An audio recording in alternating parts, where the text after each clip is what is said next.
Semana passada, tratamos da pergunta número... Rodolfo? Hein, Rodolfo? Que saudade, né, Rodolfo? Abri semana passada e agora, uma semana de livro fechado. Só porque eu falei pra você, Rodolfo, não esquece de onde nós estamos. Hein, Rodolfo? 251. Isso. Ainda bem que eu marquei. Senão eu ia dar um fora de novo. 251. Os espíritos são sensíveis à música. E nós vimos, depois de falarmos sobre muitas coisas, inclusive sobre questões de valores, não é? Vimos que os espíritos consideram a nossa música uma coisa extremamente assim, ainda atrasada, não é? Rude, rústica. Mas a resposta não deixa dúvida a respeito do que é para eles a música como importância. A resposta que nós vamos reler aqui é a seguinte: quereis falar da vossa música? O que é ela diante da música celeste? Desta harmonia que nada sobre a terra pode vos dar uma ideia? Uma é para a outra o que o canto do selvagem é para a suave melodia. Entretanto, os espíritos vulgares podem experimentar um certo prazer em ouvir a vossa música, porque não são ainda capazes de compreender outra mais sublime. A música tem para os espíritos encantos infinitos, em razão de suas qualidades sensitivas muito desenvolvidas. Refiro-me à música celeste, que é tudo o que a imaginação espiritual pode conceber de mais belo e de mais suave. Bem, nós vimos que para os espíritos a música tem algo muito importante no ponto de vista da elevação das almas. Mas não esta música, esta que nós estamos acostumados num planeta de prova e expiação, a entupir os ouvidos, às vezes usá-las como estímulo a condutas inadequadas, a fomentadores de violências ou de excessos. Não este tipo de música, que para os espíritos, que já têm um certo grau estético avançado, é a mesma coisa que o tocar de tambores dos índios na selva. E não é necessário nem que a gente desencarne para compreender isso. Basta que você comece a sentir a beleza, a apreciar determinadas qualidades auditivas, harmônicas. Quando você começa a requintar sua capacidade de perceber, você começa a se irritar com determinado tipo de música, que antes você ouvia assim, normalmente. Aquilo começa a ficar cada vez pior nos seus ouvidos.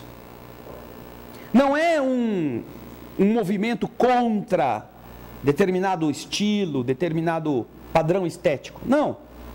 É algo como quando você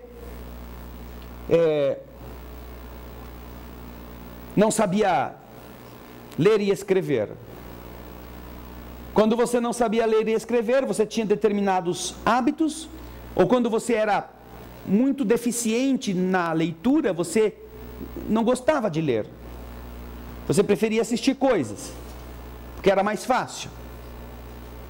Na medida que você começa a ler, que você melhora a capacidade de ler, você começa a descobrir o universo que a leitura te oferece. E então, coisas que antes você fugia, agora você começa a querer, você começa a buscar. E vai descobrindo coisas tão interessantes que você já não quer mais assistir. Você quer ler.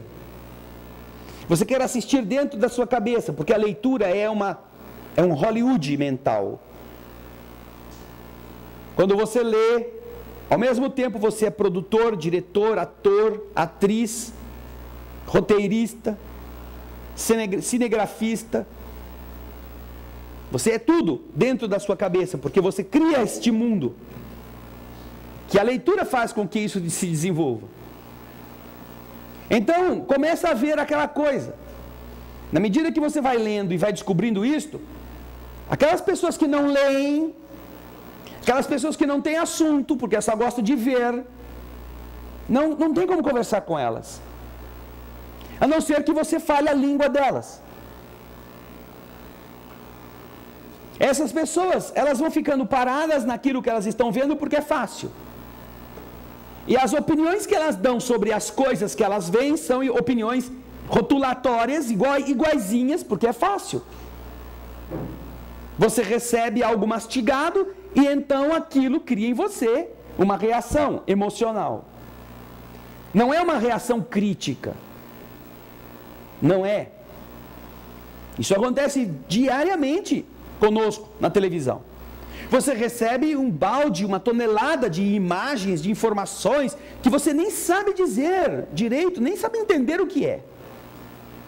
Mas a sua atitude em frente a isso, uma atitude assim, setorizada, vamos dizer, rótulos grosseiros. É um ladrão. Pode ver. Nenhum governo presta. Política corrupto. Bandido tem que morrer. Olha que violência.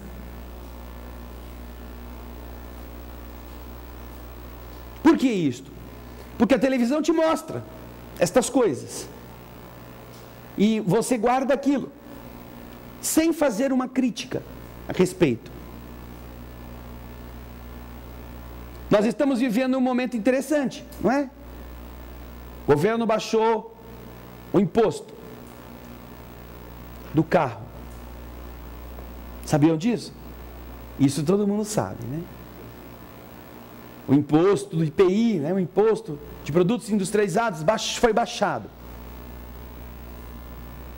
Mas nós estamos vivendo um Armagedon de veículos, não é?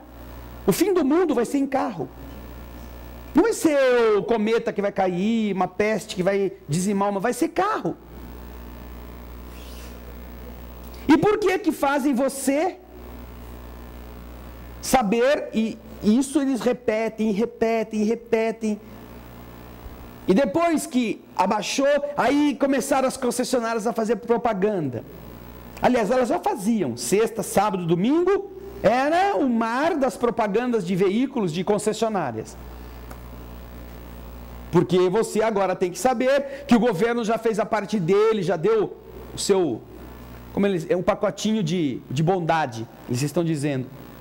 Baixou o preço do carro, para que você saia de casa, e você que não precisa comprar o carro, você faça uma dívida e compre um carro.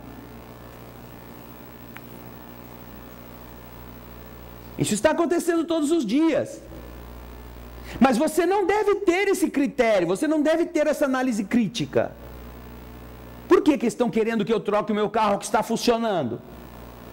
E as pessoas vão dizer, você é otário? Você vai ficar sem trocar seu carro? Está todo mundo trocando carro. Não importa. Fique de carro mais novo, com uma dívida que vai se eternizar. Hoje, antes de vir para cá, nós estávamos vendo uma entrevista de um rapaz que comprou a crédito algumas meias e algumas cuecas para ele. Ele foi na loja e comprou. Alguém viu essa reportagem hoje na televisão? Então, geralmente é o horário que eu vejo televisão, que é a hora do almoço. Então a gente põe no jornal enquanto está almoçando e vamos vendo as notícias. Aí, né? A repórter pegou o cara. Quanto que você pagou? Pegou aquela notinha, não é? Ah, eu gastei R$75. E comprei meias e cuecas. Um assalariado, esses moços que andam de ônibus, de van ou a pé. Pela posição dele, você via isto. Não é um proprietário de veículo. Ah, e você pagou de que forma? Ah, eu comprei em 6 prestações. Vou pagar em 6 vezes. Poxa, você compra, né? Uma compra de R$70, vai pagar 75, vai pagar em 6 vezes. Se fosse em 10 vezes, você ia pagar R$7,50 por mês, entre aspas, né? Mas aí ele foi descobrir que no final da conta, com o acréscimo que houve na diminuição das parcelas, ele vai pagar R$150.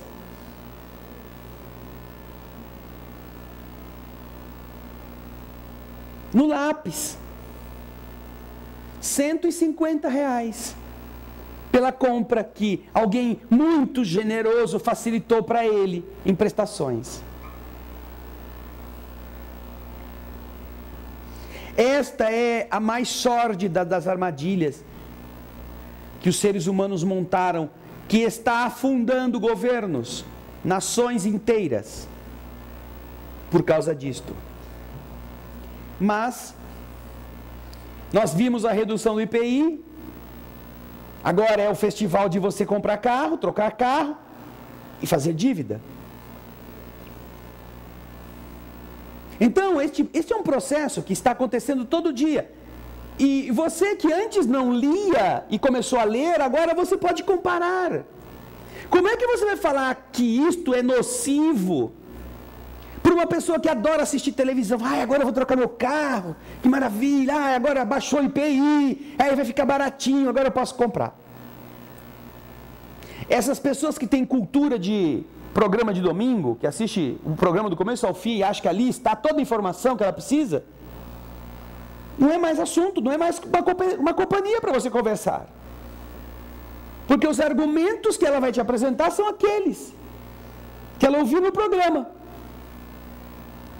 Não são que ela meditou. Então a pessoa que antes não lia, começou a ler, vai ficando cada vez mais distante dessas outras pessoas que engolem qualquer coisa. E a mesma coisa acontece com a música. A mesma coisa. Quando você refina,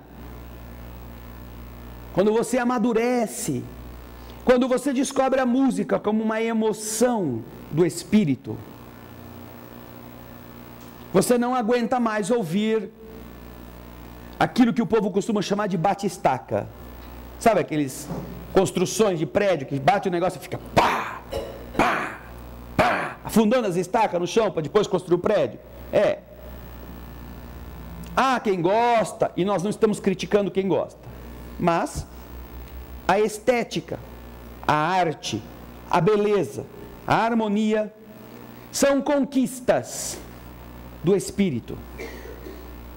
Não são imposições de grupos, porque não deve ser assim. Mas nós saímos da Grécia e para chegar na Grécia custou um tempo muito grande na estética, na escultura. E os homens, depois da Grécia, vieram em Roma, continuaram a ter as esculturas, continuaram a ter o desenvolvimento dessas técnicas. Mas o que nós vemos hoje? Coloque uma escultura de qualquer um desses tipo artistas grandiosos ao lado de um anônimo busto ou estátua que ninguém sabe quem esculpiu na Grécia e em Roma. E veja o que é mais agradável para você admirar. Nós chegamos a um ponto tão absurdo, e isto tem uma explicação lógica. Quando você estuda a história da arte, você vai entendendo que foram reações, as reações, as reações, as reações. Mas hoje nós chegamos a um ponto tão absurdo, que o conceito de arte hoje é um conceito que você vai a um lugar, tem um monte de coisas expostas, e do lado tem uma explicação do que é. Porque senão você não entende aquilo. Então, olha a grande sacada. Tinha um negócio lá na parede, uma prateleira de vidro com um copo de vidro com água pela metade. E do lado tinha o título, O Carvalho. E aí tinha uma explicação de como é que o cara que concebeu aquilo pode fazer você chegar a entender que aquela prateleira de vidro com um copo de água de vidro cheio pela metade é um carvalho. Ou seja, isso não é arte. Isso é um exercício cerebrino. Você precisa fazer uma ginástica mental para depois você falar, ai, olha que legal essa sacada. Interna o bicho.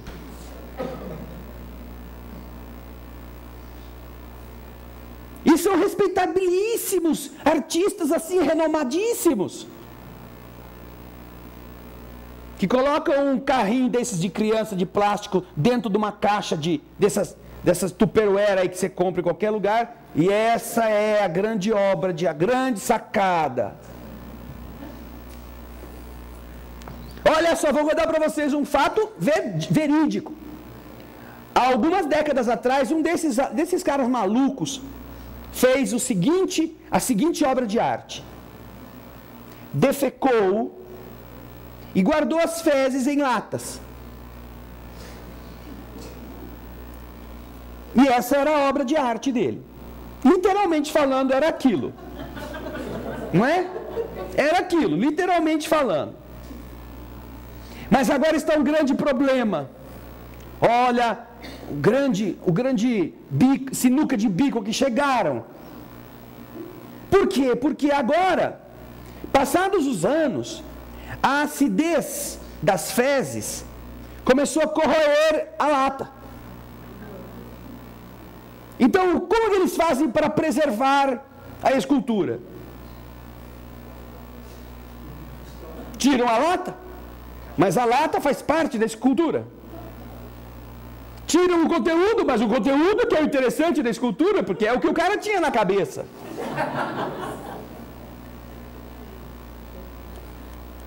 E ficam os curadores desses museus discutindo o que vão fazer com o cocô do artista.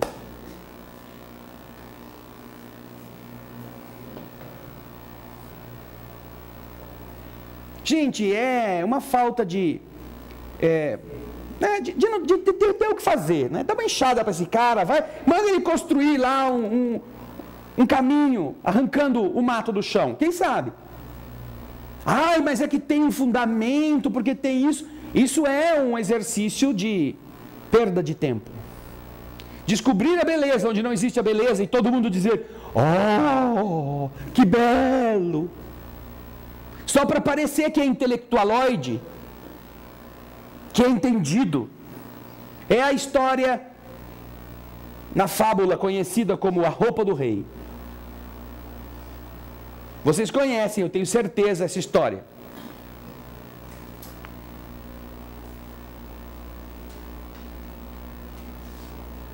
Eu vou pedir para algum de vocês contar. Porque estão tão seguros olhando para mim, eu conheço, que vocês estão parecendo o cara que foi lá na exposição de arte moderna e falou, que lindo esse negócio, que maravilha. O que é isso? Sei lá. Um copo d'água na prateleira. Imagina o cara com sede de tomar o copo, o carvalho dele, vai morrer com o carvalho, com os galhos, tudo na garganta.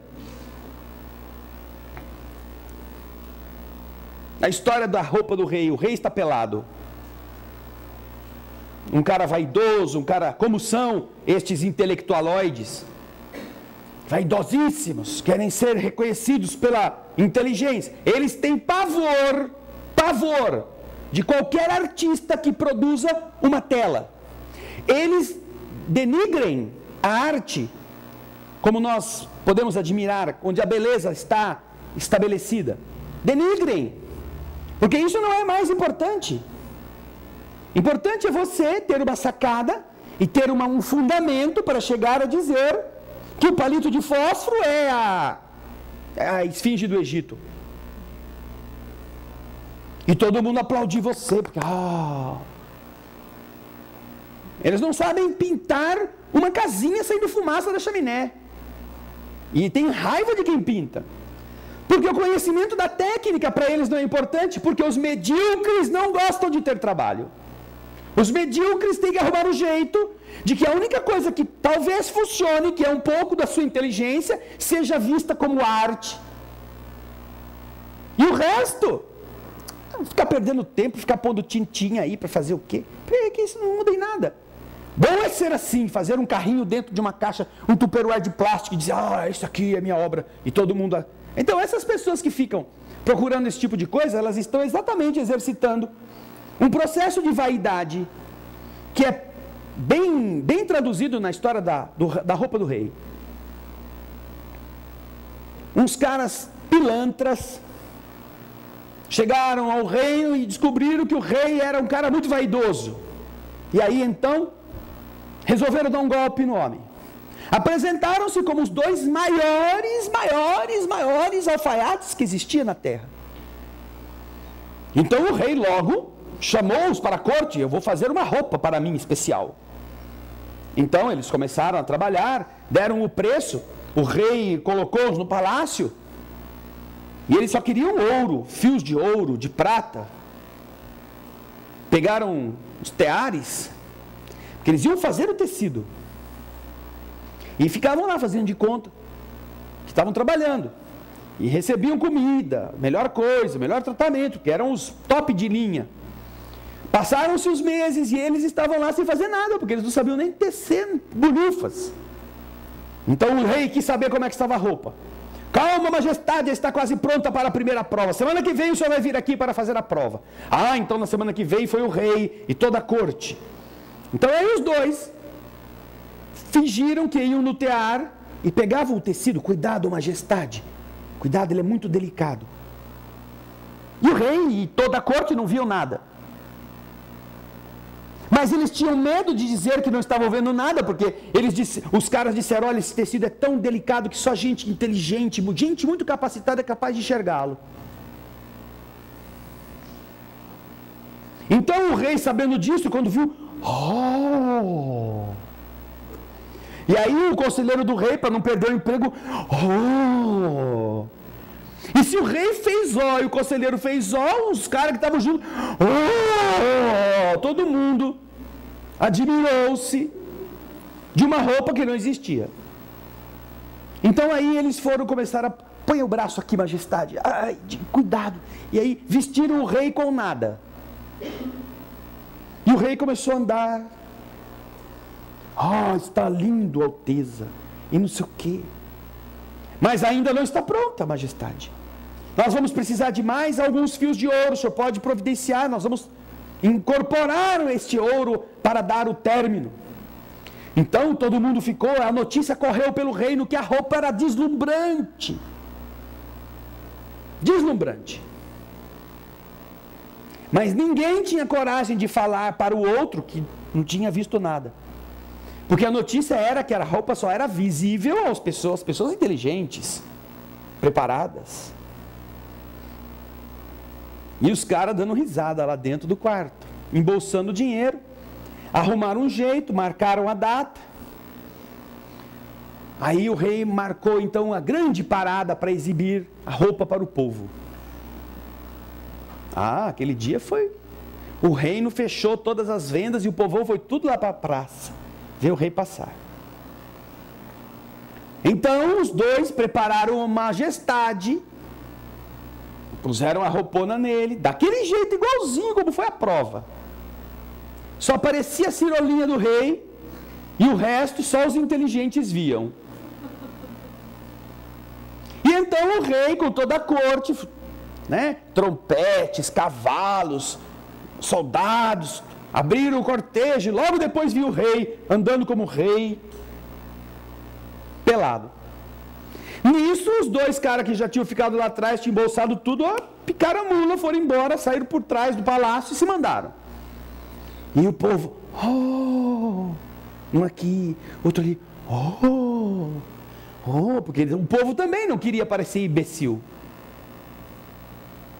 Até que depois do rei já ter andado mais da metade do caminho, tem lá um gaiatinho, um menininho sentado nas costas do vô dele para ver o rei.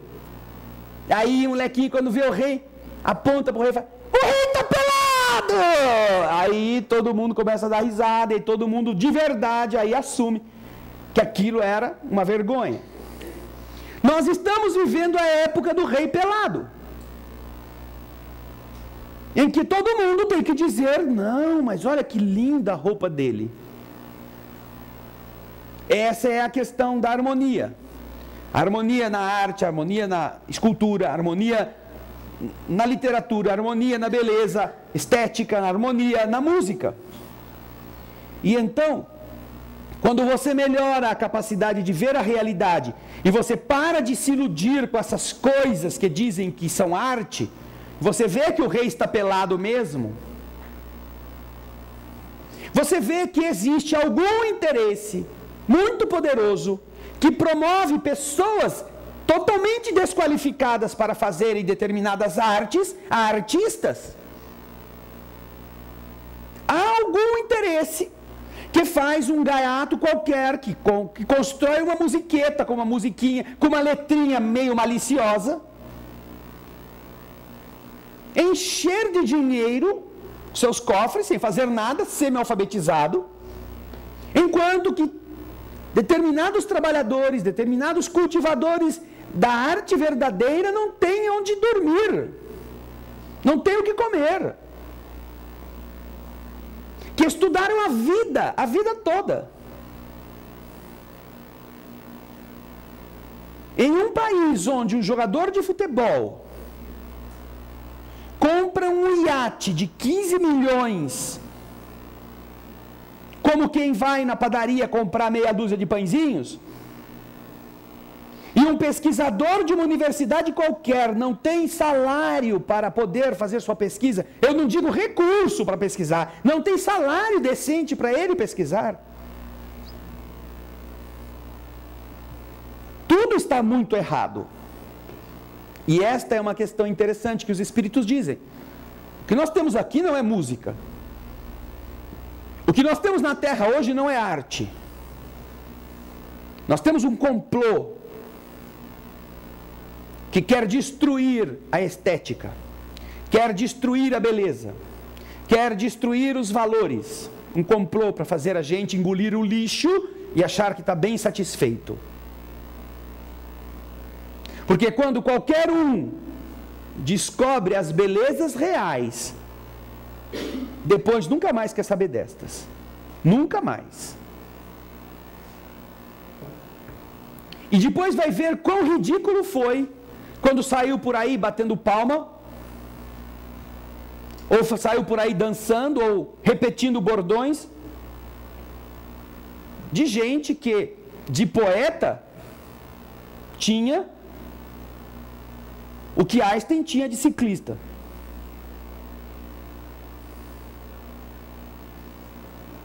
Mas essa é uma questão importante do amadurecimento de cada pessoa, cada um de nós.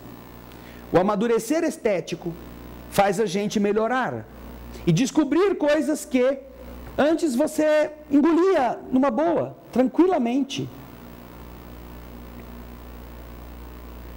Vocês observem uma coisa, e eu não tive dificuldade de passar por essa etapa, porque desde criança eu tive uma formação de música erudita.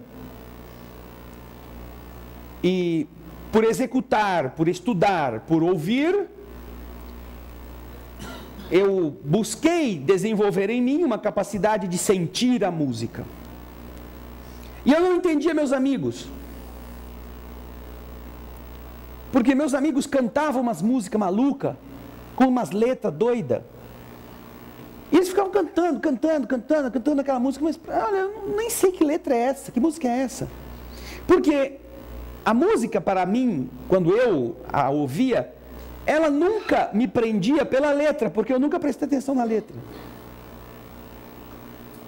Quando eu gostava de uma música, eu gostava da música porque a música era bonita. A música. Tanto que eu ouvia, por exemplo, músicas estrangeiras, como eu ouvia músicas clássicas. Porque eu não entendia mesmo o idioma, mas quem estava aí preocupado em sair cantando? Ah, me arde o olho, me arde tudo, me arde tanto, né? Não está preocupado se arde o olho, se arde tudo. Não, a música era bonita. E algumas pessoas com quem eu tinha relacionamento de amizade ficavam preocupadas em cantar a música certa, com as palavras certas. Não, mas isso é ridículo, isso é idiota. Mas nem é português para você entender o que você está falando. Agora, alguns achavam a música linda, umas músicas medonhas. Olha essa música, porque a letra era uma poesia que fazia algum sentido, um sentido épico, um sentido político, né? Na bossa nova e depois da bossa nova, as músicas eram um instrumento dos que eram perseguidos cantarem contra um regime. Então a música era ridícula, mas o que importava era a letra. Não é? Estava à toa na vida, meu amor me chamou para ver a banda passar, tocando coisas de amor. Essa coisa, inclusive, da banda que foi censurada, porque o pessoal do poder na época achava que ela tinha alguma mensagem por debaixo do pano lá, o que ela queria dizer. Mas então essa geração ficou prestando atenção nas letras. Não era importante a música. Qualquer musiqueta aí funcionava se a letra tivesse bem feita para espinafrar, para estiringar, para espetar quem devia. Mas todas as pessoas que aprenderam música ouvindo letra não conhecem música, não desfrutam música, têm dificuldade de sentir a música, porque ela está num nível racional e não no nível da música. Porque a música, ela está num padrão mais profundo, num padrão emocional. Quando você escuta uma melodia de um instrumento, você não está ouvindo um discurso de um político querendo o seu voto, de um herói combatendo uma tirania. Você não está ouvindo os argumentos de uma pessoa para convencer você a tomar o mesmo ideal dele. Não tem letra. Mas você sente. Então você sente o ímpeto grandioso de um compositor que está lutando contra a tirania. Qualquer um que conhecer a obra de Chopin vai descobrir isto em muitas de suas peças, sem nenhuma palavra. Mas vai sentir isto, vai sentir. Então você ouve o Estudo Revolucionário, Estudo Opus 10, número 12, na coleção de 24 estudos que Chopin construiu, e você escuta um polonês privado da sua nacionalidade, gritando como ele pode, com música, para que o seu povo não seja oprimido. Tanto que este é um estudo que levou o nome de Estudo Revolucionário. Ele produziu obras que não tinham títulos conhecidos na época. Na época de Chopin, o classicismo, um pouco antes, vinham com aquelas coisas, né?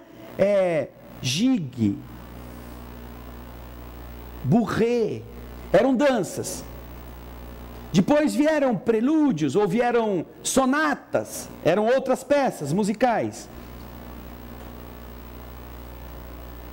Mas Chopin, ele inventa coisas que são próprias dele, que ele denomina, por exemplo, poloneses. Poloneses. De onde veio essa palavra? Da Polônia, que era um compositor polonês. E a Polônia tinha sido invadida. Os poloneses tinham sido, como sempre foram, disputados pelos seus vizinhos. Não havia liberdade. Então ele cria poloneses, que são cânticos de um polonês afastado da sua terra, para tentar criar dos seus conterrâneos uma luta, uma esperança de voltarem a ter o torrão natal sob sua direção. Poloneses que são maravilhosas. que são assim, marciais, que são heróicas, sem nenhuma palavra. Mas você não raciocina a música, você sente a música. Então o nível em que a música penetra cada um de nós é muito mais profundo do que o nível racional. Porque quando você escuta uma música e a letra diz: você tem que fumar maconha para você ser feliz. Você fala: pô, eu vou cantar esse negócio, você tem que fumar maconha para você ser feliz? E eu não concordo com isso. A música pode ser linda, foi Beethoven que fez. O que virou Parelise de Beethoven? A música do gás. Por quê? Porque vem vindo o caminhão de gás. E isso é o quê? É uma forma de você criar ideias associadas a padrões musicais. Mas, quando você escuta isso, você já fala: não estou precisando de gás, não, fala para o cara ir embora.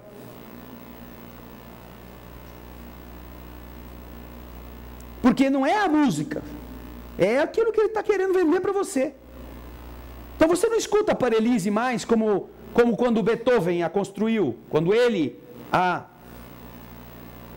criou. E assim com todas as músicas que viraram publicidade. Vinólia. Tan, tan, tan, tan, tan, tan, tan, tan, tan. Tan, tan, tan, tan, tan, tan, tan, tan, tan. Não é? Coisas que ficaram rotuladas por uma ideia racional. E isso empobrece a música. Por quê? Porque as pessoas, rotulando deste modo, se esquecem do que é de verdade a música. Então, quando os espíritos estão falando que a música na Terra é um tocar de tambor perto do que é a música celeste, eles não estão exagerando. Porque no nosso conceito, no nosso contexto atual, quanto mais feio, quanto mais grotesco, quanto mais ruidoso, quanto mais imoral, mais sucesso faz. E mais encontra apoio, patrocínio. Patrocínio. E por que encontra patrocínio? Porque o patrocinador raciocina com base no dinheiro. Eu vou patrocinar uma orquestra sinfônica, que em um ano de apresentações num teatro consegue reunir talvez 5.000 pessoas. Em um ano. Ou vou patrocinar a dupla caipira que eu falei semana passada aqui. Quem que era? Quem lembra? Você lembra da dupla caipira? Pedra Pome e Cascalinho. Que a gente põe num desses lugares descampadão aí, faz umas propagandas com os carros de som na rua, e só em uma noite vão 20.000 pessoas pagando o ingresso. Quem que você vai patrocinar? O raciocínio ególatra daquele que quer receber o dinheiro mais do que promover a cultura, vai querer patrocinar tantas pedrinhas, Cascalinho, Pedra Pome, que aparecer por aí, ele vai enriquecer.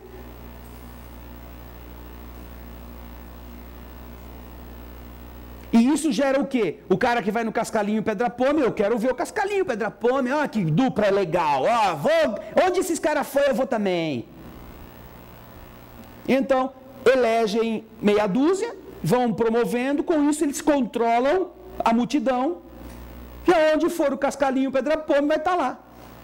Se o Cascalinho Pedra Pome fizer, o que foi fazer a nossa querida artista, muito querida mesmo, sinceramente querida, que sempre foi uma excelente referência, aqui da nossa cidade mesmo, quando cantava com seu irmão,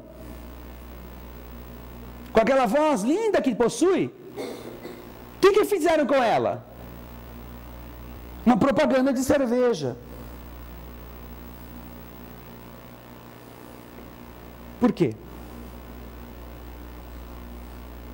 Ela precisa, com todo o dinheiro que tem, submeter-se a isso?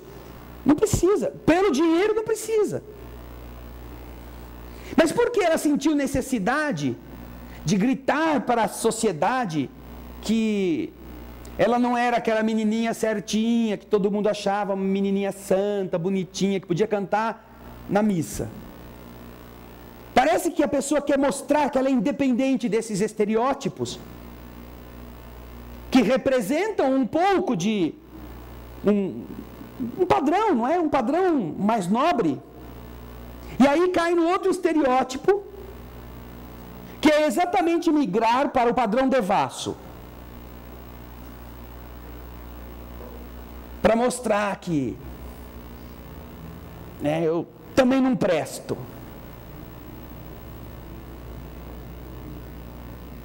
Não é isso que vai fazê-la não prestar, porque nós não mudamos a opinião que temos a respeito dela em relação a isto. Não achamos que é a propaganda que faz uma pessoa que diz quem ela é.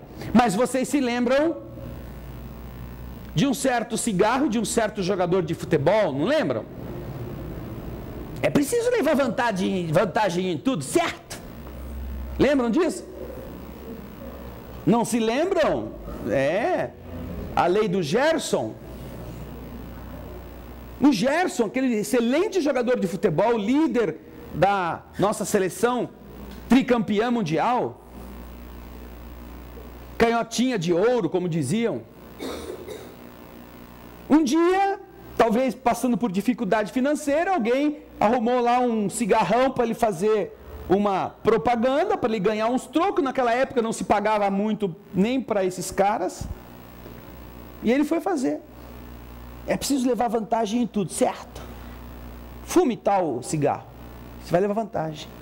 E esta vantagem, este modo de ser ficou conhecido como a lei do Gerson. Ou seja, seja safado, seja bandido, passe na frente, minta, mas leve vantagem. Claro que o Gerson nunca foi isso. Mas vejam como isso tem um reflexo social negativo. Então, essas são facetas de um mundo que, na medida em que você começa a acordar para ele, você começa a ver como você era imbecil. Se é que ainda não somos, mesmo com esse pouquinho descoberto.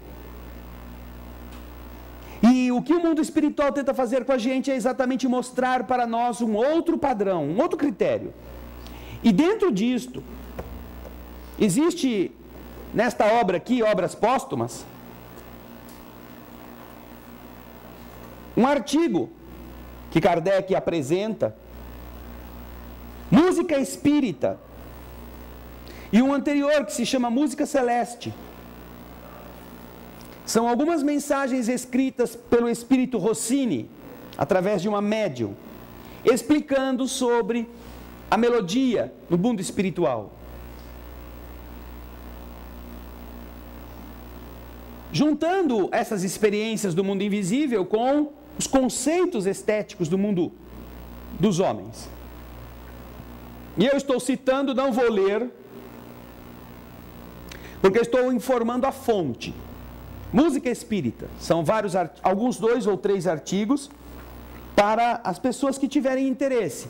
E antes dele, nós temos a Música Celeste, que é mais curtinha, mas também é interessante esta referência. Existe um outro livro, escrito por Leon Denis, falando sobre a estética na arte, o Espiritismo na arte. Ana Paula, procura para mim esta referência. Gaspar, põe aí para o Andrezinho mostrar a capa. Está vendo aí? Então, esta obra fala sobre estes conceitos, fazendo essa reflexão a respeito do enobrecimento do espírito na medida em que ele vai compreendendo melhor as leis estéticas. Espiritismo na arte. Então não é por falta de indicações que nós vamos continuar comendo lixo e achando o lixo gostoso, que é o que tem sido oferecido às pessoas. Nós temos recebido lixo com a indicação: comam o que é muito bom. Eu garanto, Alguém está falando isso para você. Podem ver que sempre tem alguém que eles pegam um artista, um ator, uma atriz, um líder qualquer, que vem recomendar coisas para que você faça aquilo porque ele está dizendo que é bom. Só que ele não está dizendo quanto ele ganhou para dizer aquilo. E aí toda a boiada vai atrás do cara, porque ele falou que é bom.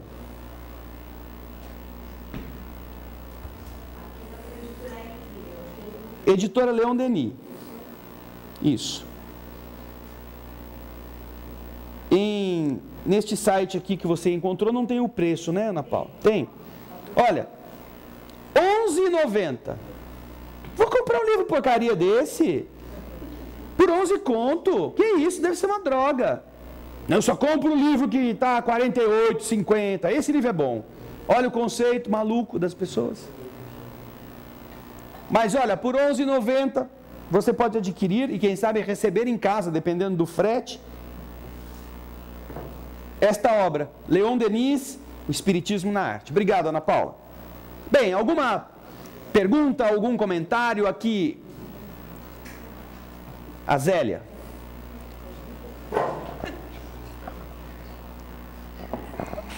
Voltando um pouquinho à música, Sim. Esses dias eu estava vendo uma entrevista de uma criança no Nordeste, sem cultura nenhuma, num bairro de tamanha pobreza e de uma capacidade musical muito grande. Podemos dizer que ela trouxe essa afinidade com a música de outras vidas? Bom, essa é uma das opções. A outra opção é a gente imaginar que quando a mãe dela estava grávida, a mulher morava do lado de uma orquestra sinfônica e enquanto a criança estava sendo formada, a criança ouvia, uma hora ouvia sinfonia, outra hora ouvia outro tipo, ópera, outra hora ouvia outro estilo musical qualquer, concertos, e aí ela virou uma música. Essa é a outra opção. Porque tirando essa que você está dizendo, Zélia, que é lógica, que é coerente com uma capacidade que você adquire, como Mozart, por exemplo, que com 5 anos compôs concertos para orquestra e instrumento solo, sinfonias quase. Como imaginar que para compor alguma coisa que é extremamente complexa, alguém possa ter aprendido isso na barriga da mãe? Alguns psicólogos, parapsicólogos, vêm com as teorias da criptomnésia. A criptomnésia, aquela coisa que está encruada, engastada lá, oculta, que você aprendeu quando você estava na barriga da sua mãe. Porque esses parapsicólogos que falam isso, são geralmente parapsicólogos católicos que dizem que Deus criou você e você saiu do zero. Então você só pode ter aprendido depois que Ele te criou quando você estava na barriga da sua mãe. Então isto é a outra explicação possível ou plausível de ser, pelo menos comentada, que se oporia à explicação óbvia e lógica de que nós vamos juntando ensinamentos e aprendizados de outras vidas. E não é só no caso dessa criança, não. Você, Zélia, o Felipe, a Silvia, a Elaine, todos nós temos certas facilidades que guardamos já de vidas anteriores, em determinadas áreas, e vamos procurar fazer aquilo, porque é mais fácil. Então você gosta mais de uma determinada matéria na escola, porque você tem afinidade. Pessoas aprendem determinadas línguas estrangeiras com facilidade, enquanto os outros ficam lá no... The book is on the table. The book is on the table. Tinha um amigo meu que estudou no colegial, no ginásio comigo, e a professora de inglês era um método inovadorzíssimo, era assim, eram slides que ela punha na parede e tinha um texto, e o livrinho com slide você tinha que ler a mesma coisa, né? Aí eu não me esqueço, o cara era filho de um sitiante, ele vivia no sítio, tinha perdido uns dedos numa moenda quando ele era criança, ele tinha o dedo todo tortinho, e ele falava como sitiante. Então um dia a professora, fulano, fala aí, lê para mim essa frase. Tá bom, professora. Aí ele leu. Will you really go to Liverpool next Monday? Era o inglês dele.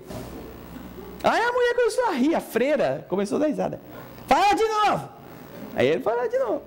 Will you really go to Liverpool next Monday?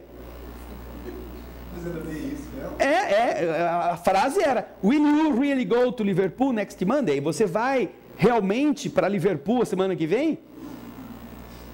Mas, né? Então, são coisas que não dá para você compatibilizar. É um negócio que não nasceu para isso. Mas, por exemplo, para andar a cavalo, ele andava em cavalo sem sela. Né? Fazia coisas que nenhum de vocês faz. Eu me lembro que uma vez um amigo nosso, vizinho, levou a gente para tirar leite da vaca. Para tomar o leite da vaca na hora, quentinho.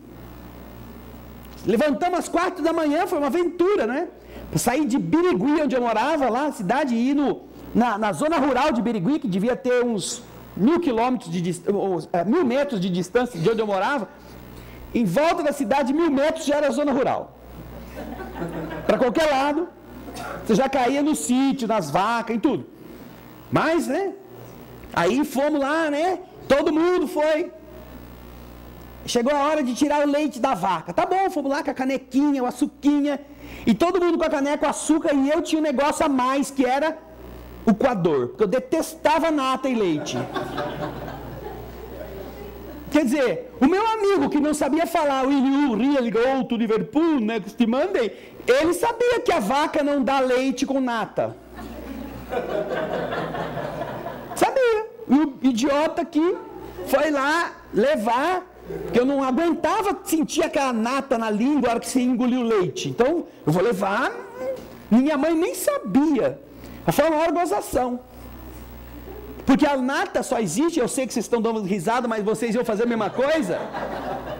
Né? Tá todo mundo rindo, né? Que idiota, cara, burro. Mas você acha que a vaca hoje dá leite em caixinha. Hoje, em cidade grande, você leva seu filho no zoológico para conhecer a galinha. Então, a vaca produz o leite sem nata. A nata só existe depois que você ferve o leite, que ele esfria. Aí ele cria uma camadinha em cima deste leite mais duro, que vira uma película que a gente chama de nata. Então ela fica aos pedaços. Aí eu não gostava de beber aquele negócio, grudava na língua, na garganta. Então eu pensava que ela já saía com a nata da vaca. Mas então, esse meu amigo que vivia na roça, no sítio, que subia em cavalo sem sela, ele tirava o leite da vaca. Ele mesmo, sem prender bezerro nem nada perto. A vaca já era amiga dele. Porque ele estava acostumado com isso. Então, cada um de nós tem uma facilidade para determinada coisa. E nós vamos procurar desenvolver aquilo. Então, não é só a criança que está... É claro, o prodígio, a precocidade, elas demonstram isso de forma patente. Mas cada um de nós, cada um de vocês, cada um daqueles que nos assiste nesse momento na TV Alvorada Espírita, você que está aqui, olha, participando do nosso estudo, você também tem alguma coisa que é fácil de fazer, você tem inclinação para isto. E se você observar, muitas vezes ninguém precisou te ensinar. Você não aprendeu na escola, você viu alguém fazer e saiu fazendo. Isso é indicação de que nós já aprendemos isso em alguma época, Zélia. E aquilo veio conosco, e agora é fácil de você desenvolver. O legal nisso que você está falando é exatamente a precocidade. Essa precocidade demonstra, sem dúvida nenhuma, de que alguma coisa muito diferente aconteceu ali. E a única explicação plausível para isso, é aquela de que a doutrina espírita nos municia. Ou seja, nós recebemos agora aquilo que já fizemos. Somos um conjunto de ensinamentos bons ou de vícios que a gente continua com eles para ir melhorando as virtudes e diminuindo os vícios. Ok?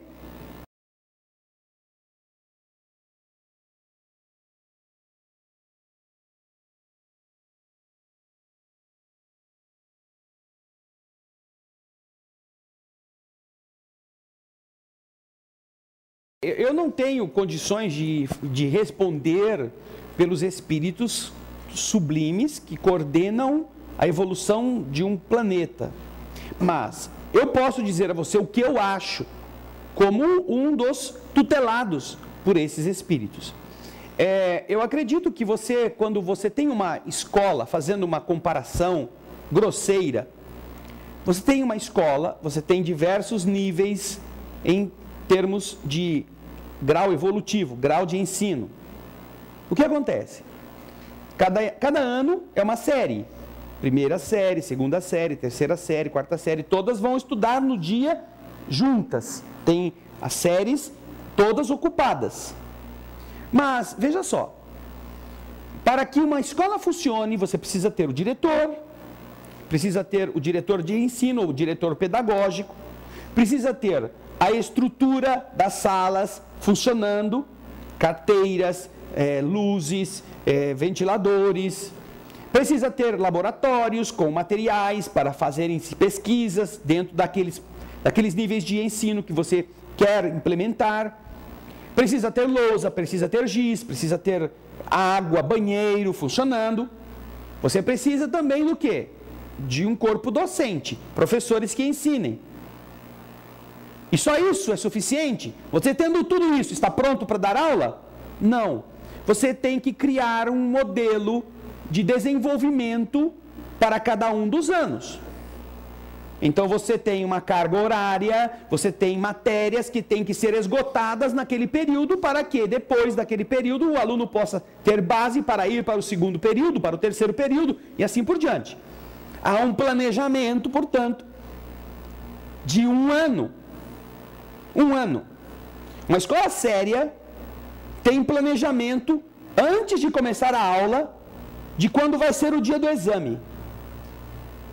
E do que vai ser ministrado em cada período, em cada bimestre. Os professores têm que desenvolver determinado conteúdo. E eles têm que dar conta do conteúdo, não é o aluno só que tem que ir lá e aprender a aula. O professor tem que dar a matéria para desenvolver o conteúdo. Bom, tudo isso, todo mundo está de acordo? Então, antes de começar a aula, os professores se reúnem, o diretor pedagógico explica quais são os objetivos, dá para cada grupo de professores a carga horária que eles terão, que matéria que eles vão ter que passar, como é que eles vão planejar isso. A aula ele vai dar do jeito que ele sabe, mas o conteúdo ele tem que passar como a escola está determinando. Bem, comparando grosseiramente o que nós estamos vivendo. A Terra é uma das salas de aula primárias. Algum diretor criou um processo pedagógico. Chamou professores que serão responsáveis por aquela turma. E disseram a eles: vocês terão alguns milhões de anos para que esses alunos cresçam. E se preparem para a outra sala.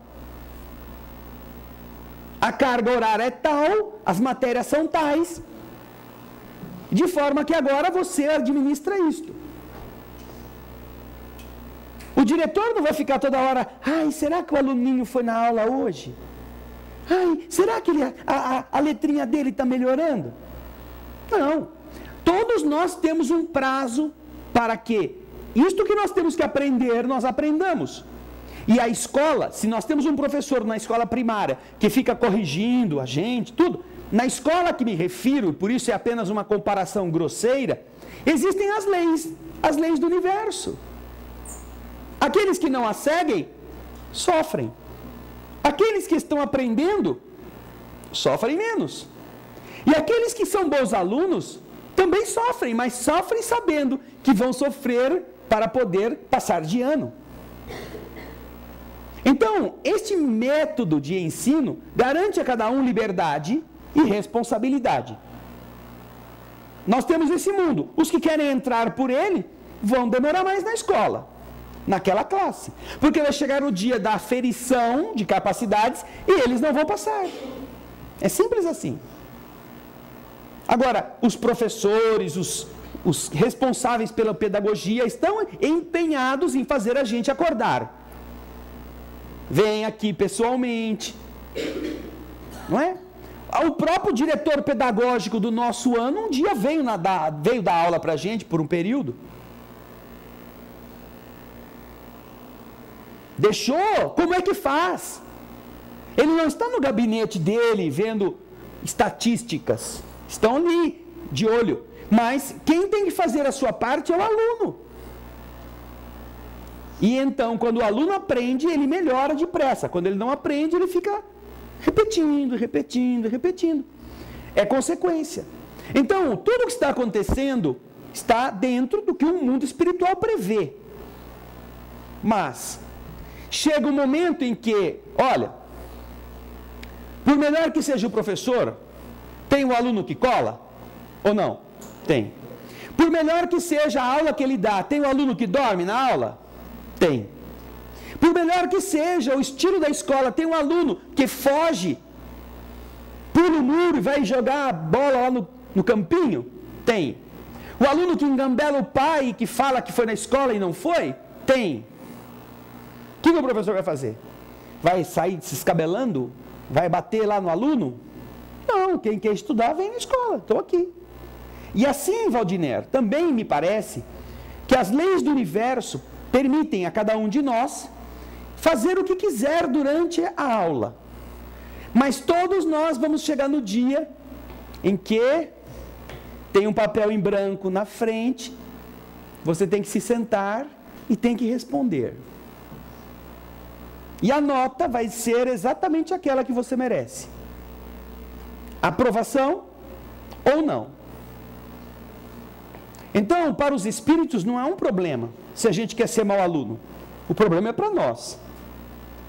Para eles ficam tristes. É óbvio, porque nos amam, querem que a gente melhore, do mesmo modo que um professor não fica feliz quando tem que reprovar um aluno. Não fica contente. A não ser que seja sádico. Mas o que ele pode fazer? É pior se ele promover um incompetente do que se ele reprovar um aluno que não se mostrou capacitado. Porque aí ele não está fraudando a sua tarefa. A tarefa do professor é capacitar o aluno ou dar a ele condições para que se capacite. Se o aluno não quer, apesar das ofertas generosas, o que o professor pode fazer? Ele vai aprovar o incompetente? Então é ele o incompetente. Desta forma, eu acredito, Valdiner, que os espíritos também olham para nós por etapas evolutivas. Tem as leis do universo, vêm nos ensinar como funcionam, estão sempre procurando estimular a gente a ir à aula, a não fugir da prova, a não fraudar, a não colar.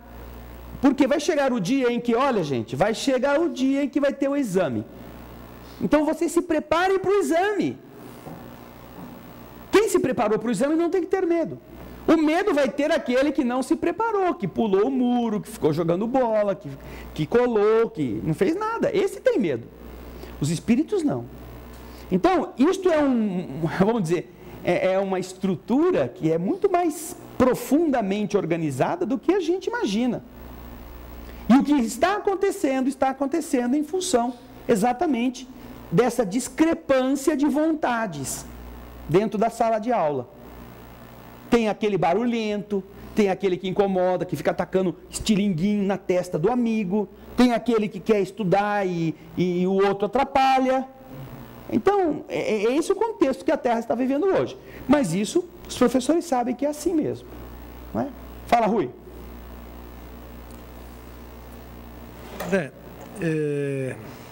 Observando tudo isso que você falou, se nós olharmos o mundo, a civilização tem, acho, 4 milhões de anos, né? Como? O homem tem data de 4 milhões, mais ou menos, né? 10 milhões. Não, veja só, depende de que homem você está se referindo. Sim, mas o surgimento da raça humana, né? Talvez um pouco mais. Mas, enfim, se olharmos esses 4 milhões de anos e depois a era civilizatória, né? E nós enxergarmos assim, hoje a gente consegue enxergar aquela história, e as histórias a gente consegue perceber que ela ocorre em ciclos, né? Mesmo precisando de todos esses reparos, essa evolução, e parecer que o volume do ruim é maior do que o bom, eu acredito que nós estamos assim, se tem que passar, imaginando o lado da filosofia que nós estamos estudando, se existe esse tipo de cultura, de contracultura, de música, de contramúsica, é porque faz parte da nossa evolução. Em contrapartida, apesar do zelo e desse cuidado de evoluirmos, eu acho que comparando a história de maior apogeu cultural, eu acho que esse é o momento assim que mais pessoas têm acesso à boa música e à boa cultura, em números macros. Mesmo que pareça, e isso acontece de fato, que a grande maioria tem uma música menos ruim. Mas olhando assim a evolução, você não acredita, por exemplo, a cultura que pôde ter o meu bisavô, pelo acesso onde ele tinha. A cultura que puderam ter meus avós. A cultura que pôde ter meus pais. O zelo que as oportunidades que eles geraram para que continuamente, uma geração após a outra, pudesse ter mais acesso, aumentou. Eu vejo um negócio extraordinário no Brasil. Apesar de ser muito ruim o ensino, os pais de hoje, que estão tendo muito mais acesso a universidades, mesmo ruins, vai ter um zelo melhor com os filhos no futuro. Sim. E com certeza, essa evolução deixa-nos mais tranquilos nessa observação do senso musical, estético que está ocorrendo, e nos permite, assim, advir um futuro melhor.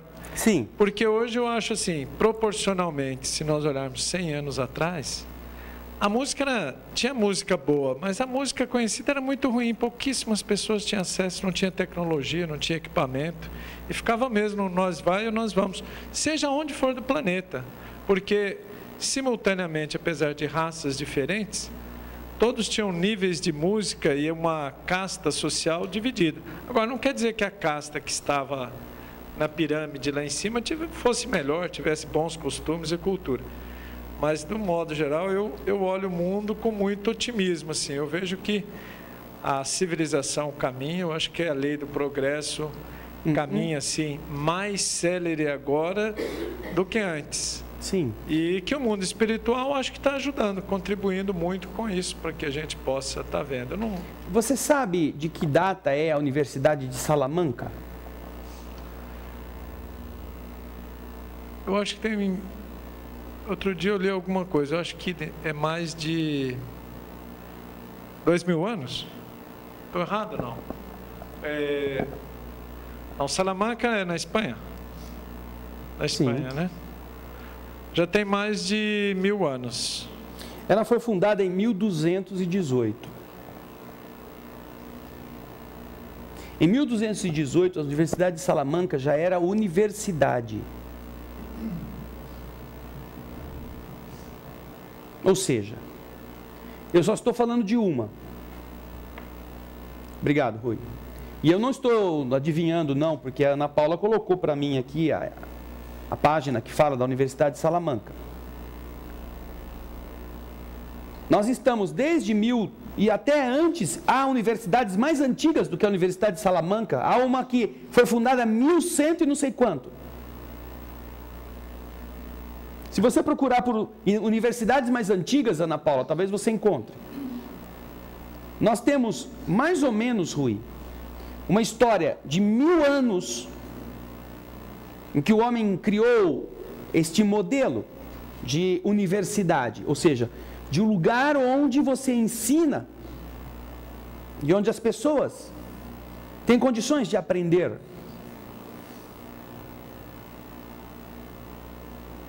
E isto modelou muitas inteligências, como você disse, que saíram da escuridão e conquistaram uma liderança cultural nos seus povos. Volta lá, Ana Paula. Olha, a Universidade de Caruém, no Marrocos, foi fundada em 859. A Universidade de Al-Azhar, no Egito, em 988. A Universidade de Bolonha, na Itália, em 1088. A Universidade de Paris, em 1090. Oxford, no Reino Unido, em 1096. Módena, em 1175. Vocês imaginam que é você ter um conhecimento universitário constituído há mais de 1.200 anos? E você está falando da geração do seu avô, do seu bisavô? Nós já poderíamos ter recebido algo que o ser humano criou há 1.200 anos. E só agora, num país como o nosso, só agora, começa-se a se, eu digo agora, nessa nossa geração, havia uma luta terrível de certos governos estaduais ou municipais, há 20 anos atrás, 30 anos atrás, de conseguir uma autorização oficial do nosso governo central para fundar uma universidade. E por que não? Se lá no Marrocos, em 890 depois de Cristo, já existia uma universidade. Onde é o grande problema de você poder criar uma estrutura que eduque as pessoas? Porque isto está de acordo com uma frase de Bacon, que não é o que você frita para pôr no bife ou no lanche. Eu só não sei se é Francis Bacon ou se é Roger Bacon, porque os dois existiram. Mas a frase é: conhecimento é poder. Essa é a frase. E é isto que impediu e nos manteve aquilo que você está dizendo como um avanço. É um atraso em uma sociedade que já podia há 500 anos ter uma universidade.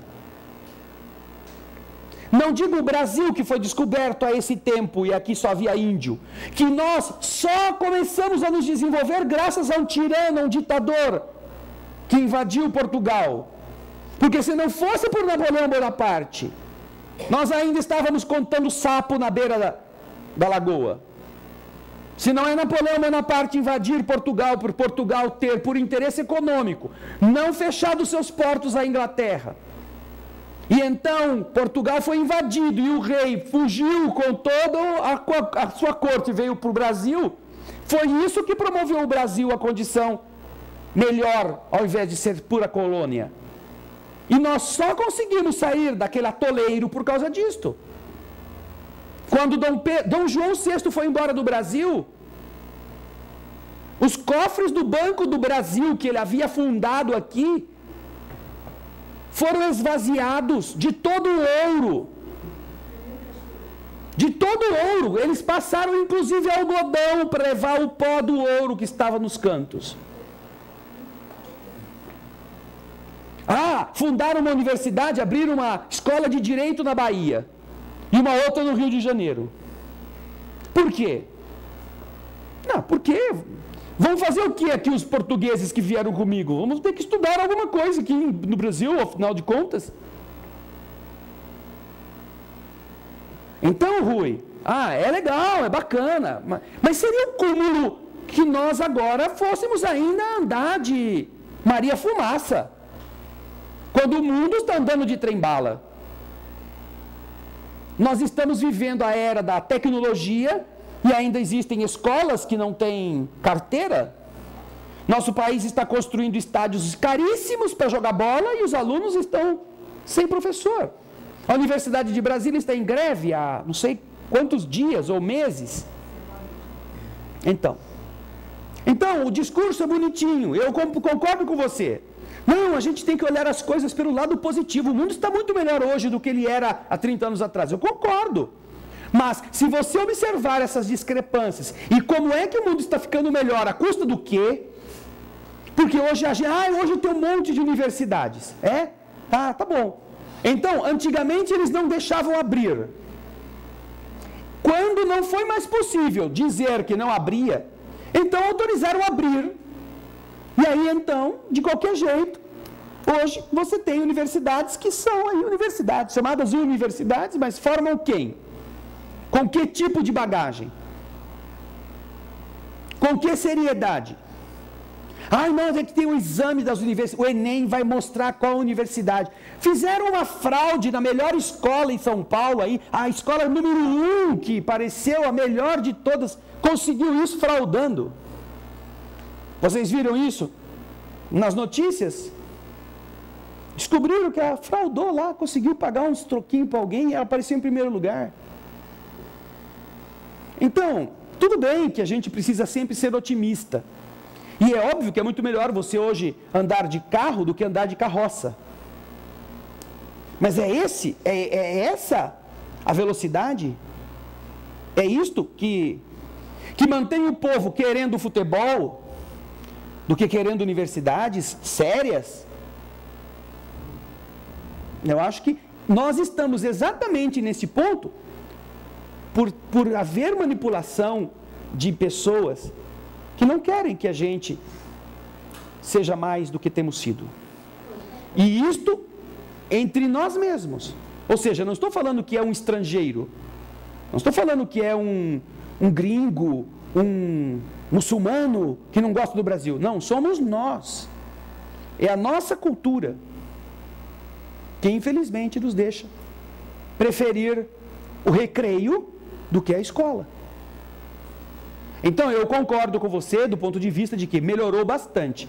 Mas, gente, perto de como a gente poderia estar, uma vez que existe universidade no mundo que tem 1.200 anos, poxa, é uma vergonha a gente estar onde está. Eu tenho certeza, e desculpa eu falar isso aqui, e eu me incluo também nessa situação, eu tenho certeza que se nós fizermos um ditado aqui, com um texto literário, e entregar para vocês todos folhas de papel, para que vocês escrevam o ditado, será raríssimo aquele que vai apresentar o ditado sem nenhum erro de grafia. Pior ainda, se nós entregarmos um papel para vocês e pedirmos que em meia hora vocês discorram sobre uma frase que eu entregue aqui, pelo menos uma página, será sofrível ler. Será? Mas isso significa que vocês são maus, que nós somos maus? Não. Significa que é este o padrão que nos está sendo colocado como se fosse o bom. E nós que não sabemos escrever direito, que erramos quando vamos falar determinadas coisas por escrito, não sabemos fazer pontuação, não sabemos concordância verbal, concordância nominal, não estamos achando ruim.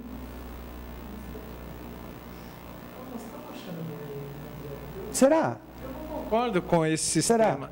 Não estou dizendo que eu concordo, estou dizendo o seguinte: o que é possível ser feito na história? Claro que existem almas iluminadas que estão trabalhando.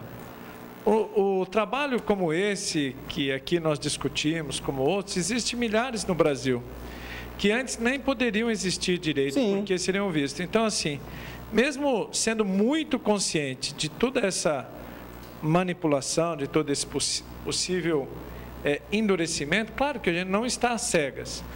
Mas mesmo assim, para que a gente possa trazer mais pessoas a buscar compreender. É preciso que as pessoas também enxerguem o lado positivo e perceba, realmente, há 20 anos atrás eu não gostava de ouvir certos tipos de música, eu preferia um rock, né? Sim. Hoje eu me permito ouvir todos os tipos de música. Claro, exato. Então, assim, apesar de tudo isso, da certeza e da consciência, da não oportunidade de estudo, do atraso do nosso país, do atraso da humanidade, é porque, como um todo, a humanidade está ruim. Apesar da França ter se muito evoluído em termos de estudos, existem várias distorções na sociedade que não permitiu, apesar de lá ser até o berço da filosofia que nós estamos estudando aqui. Então, o que eu acho que a humanidade caminha, sim, dentro daquilo que é possível os espíritos que aqui habitam, mesmo eles indo e retornando o conhecimento que eles estão tendo, apesar de nós querermos mais celeridade, eu acho que cada um está contribuindo. Infelizmente, muito longe daquilo que deveria. Mas hoje a internet permite aqui, você dá uns números de vez em quando, eu fico extremamente entusiasmado. E eu falo, eu acho que é uma obra assim, de uma força espiritual, porque milhares de pessoas acessam o site, e eu sei da dificuldade que é o Bezerra de Menezes, com esse esforço dessa equipe aqui voluntária, do seu esforço, sem propaganda, sem marketing. Quer dizer, milhões de pessoas se ligam, como? Eu acho que é uma ligação dessa energia que está por aí. Alguma coisa está movendo no mundo que não dependa dos homens. Exato. Porque o atraso que o mundo está hoje, e ele está num atraso, se comparado ao que ele poderia estar, foi produzido pelos homens. Não foi produzido pelos que dirigem esta escola. Então, é a hora natural de que isto não seja mais assim. Mesmo a internet, isso que você está citando, que você, graças a este veículo, pode nos assistir, ela é o resultado de uma ação militar de dominação, porque ela é o fruto do desenvolvimento de satélites, espiões, para fiscalizar e para ingerir nos negócios de outras nações. É claro que ganham um certo dinheiro na parte comercial quando liberam sinais. E olha que interessante, um dos grandes dominadores aí, chamado David Rockefeller, fez um discurso cobrando das pessoas, entre aspas, responsáveis, cobrando um fim a isto. Não sei se você sabe. Dizendo que esse negócio tem que acabar. E aí você vai procurar na internet onde estavam os discursos que ele fez publicamente sobre este tema. E o que aconteceram com eles? Todos eles não estão disponíveis mais nesta tal internet que deveria ser livre para todo mundo aprender. Não imaginemos que isto que hoje nós estamos podendo falar com você que está em casa, porque isso aqui é uma religiãozinha assim de meia dúzia. Não imagine você que se nós estivéssemos falando aqui coisas que incomodassem o núcleo de quem dirige os interesses da humanidade, se já não nos tirariam do ar. Com muita facilidade. Como tem feito com muitos sites. Como fizeram com o Wikileaks, como fizeram com o outro gerente do FMI, que por fim foi absolvido, por interesses também, né? Tudo isso faz parte de um contexto. Então, o que nós estamos vendo é que o atraso ao qual hoje nós nos encontramos, no qual nos encontramos, é obra do ser humano. Porque a inteligência toda que ele desenvolveu, que poderia catapultar o avanço da humanidade, ele não a espalhou em benefícios. Como conhecimento é poder, reteve para que aqueles que têm o conhecimento dominem. É simples assim. Não é diferente. Numa indústria, há um governo ou uma nação, funciona assim. Você tem conhecimento, você então... Caramuru fez o que, Rui? Você lembra? Deixa eu tentar buscar aqui. Foi a troca, né? Caramuru, o que ele fez? Foi. Isso. E ele, com aquele poder, todo mundo ficou submisso a ele. Exatamente. Tinha uma garrucha, usou a pólvora, os índios não sabiam daquilo, deu um tiro para o alto, matou uma ave e passou a ser o dominador. A Anhanguera fez o quê? Pôs fogo na pinga. E os índios achavam que era água, que ele era um deus que poria fogo em todo o rio, e aí o cultuaram como importante. Conhecimento é poder. Pergunta se ele contou para os índios que aquilo era pinga. Ah, olha aqui, ó, esse é irmão desse.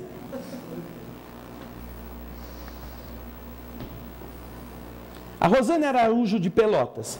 Por que não conhecemos outros artistas da música clássica ou novas músicas clássicas, como as feitas por Beethoven, Chopin e outros grandes artistas?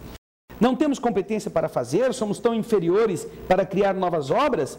Eles estão predestinados a serem os melhores da música clássica? E aí, Ana Paula, tem mais? Rosane Araújo. Bem, Rosane, ninguém pode garantir para você que eles não existem. Ninguém pode. Por exemplo, só para citar, entre na internet e procure James Newton Howard. Entre na internet e procure músicas de Hans Zimmer. Procure, escute, busque. Procure outros, por quê? Porque o que esses indivíduos estão produzindo, mas estão produzindo músicas incidentais, chamadas assim, porque elas servem a ambientes cinematográficos. São esses grandes compositores que compõem peças para servirem à emoção de filmes. Todos nós podemos gostar de determinadas músicas, mas eles precisam viver. Eles têm, como você, como eu, necessidades. Se tem talento, eles precisam usar esse talento para fazer com que este talento também renda para eles alguma coisa. Hoje é diferente daquela época de Beethoven, de outros, quando eles podiam compor e toda a sociedade queria aquela música. Toda a sociedade vienense. Viena dependia da música, porque não havia outro modo de você se divertir. Agora, havia o quê? Competição de estilos, épocas. As músicas iam perdendo a popularidade, dependendo de como elas eram produzidas. Houve o período das óperas, os italianos, os operistas italianos dominavam a Europa, então havia uma confusão. Beethoven era alemão, mas fez toda a sua carreira praticamente em Viena. E olha só, em um determinado período da sua vida, os vienenses não davam valor a Beethoven. Tanto que Beethoven ameaçou mudar-se para Bonn, voltar à Alemanha. Ia deixar Viena. Beethoven já era muito famoso. E foi então que se fez um grande movimento em Viena para garantir que Beethoven permanecesse, porque isso era orgulho para aquele povo vienense, austríaco, e não alemão-prussiano. E por causa disto, desta pressão e daquilo que eles puderam conseguir dar a Beethoven, Beethoven não voltou para a Alemanha, porque Beethoven é alemão de nascimento. Então nós já vemos como há interesses. Beethoven foi o primeiro compositor que teve condições de exigir dos seus editores os seus termos nos contratos. Por quê? Porque os editores eram a máfia, que hoje são os distribuidores ou os que têm editoras ou os que têm gravadoras, são a máfia.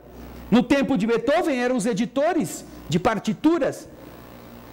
Beethoven foi o primeiro, pela sua potencialidade e pela sua fama, que impôs aos editores: você quer editar a minha sinfonia? Custa tanto, tem que ser pago agora em dinheiro, sem desconto. E tinha um monte de gente querendo editar, porque todo mundo queria a música de Beethoven. Mas até Beethoven, os músicos dependiam de favores. Schubert morreu à míngua, doente, sifilítico, cego, alucinado. Um dos compositores mais prolíficos e mais lindos da história da música. Schubert. Desvalorizado por todo mundo. Então, essas pessoas que hoje renascem com talentos musicais que eventualmente já trouxeram de outras vidas, não quero dizer que foi Beethoven que compôs a trilha do filme lá do Piratas do Caribe. Tá? Não estou dizendo isso. Estou dizendo que esses caras que compõem essas trilhas, você escuta a trilha do Piratas do Caribe, você escuta a trilha do Código da Vinci, você escuta a trilha de outros e outros e outros sucessos. Só assim eles conseguiriam notoriedade. Porque qualquer um que compusesse uma sinfonia e fosse bater na porta do Teatro de Paulínia para ver se podia conseguir que alguém tocasse, estava dormindo debaixo aqui do viaduto da FEPAS ali. Até que alguém... deixa aí o papel, eu vou ver. Porque a mesma máfia que existia naquele tempo ainda existe. Os interesses é que dominam. Por isso é que estes espíritos, aqueles que tiveram coragem de voltar, estão produzindo boa música em outras áreas. Mas ainda existem aqueles que não tiveram a autorização para voltar, que certamente estão esperando que se varra uma parte destes entulhos para poderem fazer o renascimento da arte, inclusive da música, tá bom? Muito obrigado, viu, Rosane? Um grande abraço para você. O Jorge de Tianguá, no Ceará, frequentava o centro espírita, mas por estar em desacordo com a forma como ele era dirigido, fui para a igreja evangélica. Me sinto bem em servir onde estou, mas estou no anonimato. O pastor nem imagina que eu sou espírita. Nesta questão, senhor André, estou fazendo algo errado? Estarei desta forma negando o nosso Senhor? Obrigado, Jorge de Tianguá. Ô Jorge, não sou eu que vai dizer a você se você está negando o Senhor. O bem você pode fazer em toda parte. Você pode ser bom na religião ou fora dela. Você pode ser honesto, pode ser humano, pode ser fraterno em qualquer lugar, com ou sem religião. Mas eu te pergunto, para você, não é para Deus, você está contente com o que está fazendo? Isso é verdade para você? Por que você brigou no centro espírita por não concordar com a pessoa? Talvez ele fosse uma pessoa ruim.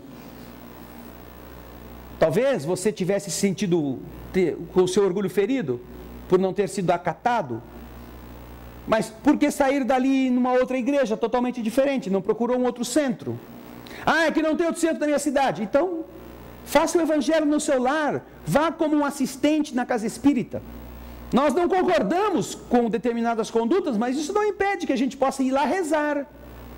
Ou você pensa que na igreja evangélica também só existe santo? Então a pergunta que eu faço a você é a mesma. Você está feliz? O que você está fazendo? Ocultando-se é a verdade? Se Jesus fosse o pastor dessa igreja, você ia falar o que para ele?